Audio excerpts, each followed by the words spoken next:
So my name's Dani, not Danielle. Seriously, don't try me. It's just Dani, okay? My parents gave both my sister and I like androgynous boys' names in hopes that like it would, I don't know, look more gender neutral on a resume.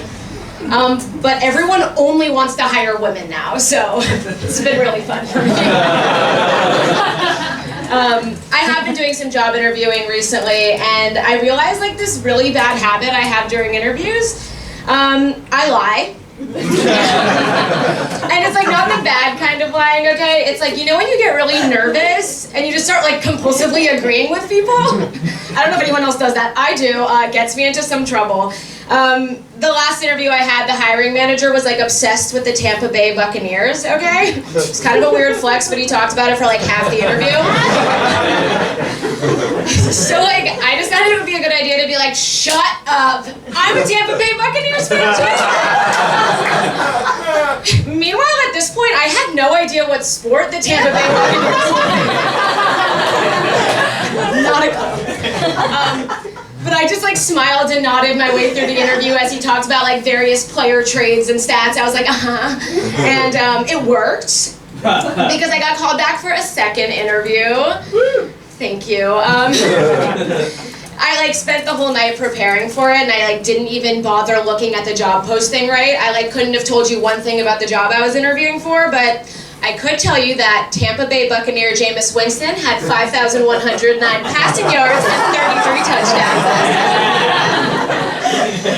Yeah, I didn't get that job. And I still don't know what a Buccaneer is. But he did invite me. He did invite me to a Facebook group for local Tampa Bay fans here in LA. So we could watch the games together. Oh, it's a win-win, I guess. But I feel like I've been in LA for too long now. And I know that because I had to go gluten-free. And I don't know if any of you guys are gluten-free, but I'm praying for you if you are, because I quickly realized after going gluten-free that gluten's like in a lot of the foods that taste good, right? And then like 5 minutes after that, I realized that gluten is what makes food taste good. And it's not just in bread, like that's what I was told. It was like doctor's orders when I got to go gluten-free, so you don't have to hate me, you know? But it's in everything. Like it's in soy sauce, it's in beer, it's in sunscreen. Yeah, I know, I didn't know that either. I found that out yesterday when I went to CVS to buy some hand sanitizer because of the coronavirus. There was no hand sanitizer, but there was lots of sunscreen, so apparently no one cares about their skin. The sunscreen all said gluten-free on it. So I go home and pick up my sunscreen bottle, and it said, may contain ingredients derived from wheat. I was like, what? Is nowhere safe? I wasn't planning on eating sunscreen, but I'm sure it's delicious, and now I cannot. Anyway, I was making dinner for my boyfriend and I was making pasta. So I decided to make, myself some gluten-free pasta, and I was making him some regular pasta because I don't want him to leave me.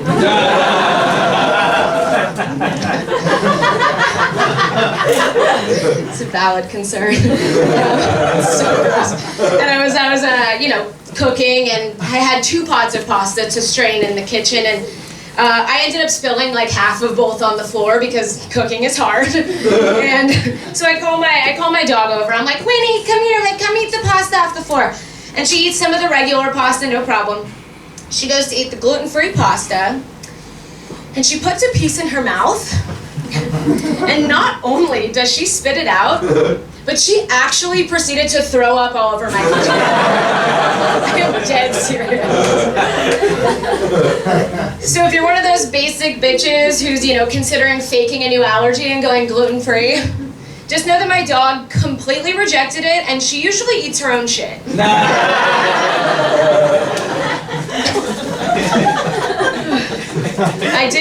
I did recently move in with my boyfriend. Thank you. That's a really odd response. Usually in LA, when I tell people that, they're like not happy for me. Being in like a happy, stable relationship here is not relatable at all. But that's completely different compared to my friends in the Midwest. I went to college in Wisconsin. And yeah, and pretty much all of them are like getting engaged, married, some are divorced even already. I know, and sometimes I'm like, oh shit, like am I behind? and then I just like think about my friends here in LA who haven't even like bothered to download a dating app yet because it's not part of their spiritual journey. I'm like, okay, you're exactly where you need to be.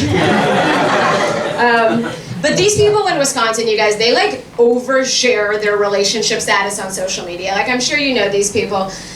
But things reached a new height over the holiday season. Like, I don't know if there was a sale going on at K Jewelers that I didn't know about, but everyone was getting engaged. Like, every time I opened my phone, there was multiple engagements. And I would have, like, went and bought myself something cute at K Jewelers. I don't know. Like, no one told me. But it wasn't really, like, the pictures that bothered me, right? Like, I can fucks with the romantic photo shoot on the beach. I don't have a black heart. But I do have a gag reflex. And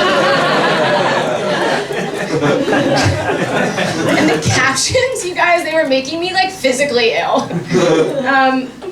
They say things like, "Be still my heart."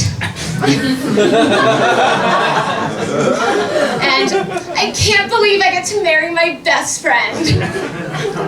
Like annoying, we all know. But like if you really think about it, I have a problem with that one. If you can't believe you get to marry your best friend, well, you basically have one of two options, right? One, you start believing it, bitch, because shit's about to get real. Like, fast. Or two, you might want to sign a prenup now, so when you finally come to and start believing it, you know, you'll be a step ahead of the game. Future you will thank you. All right, you guys, my name is Dani Golub. You've been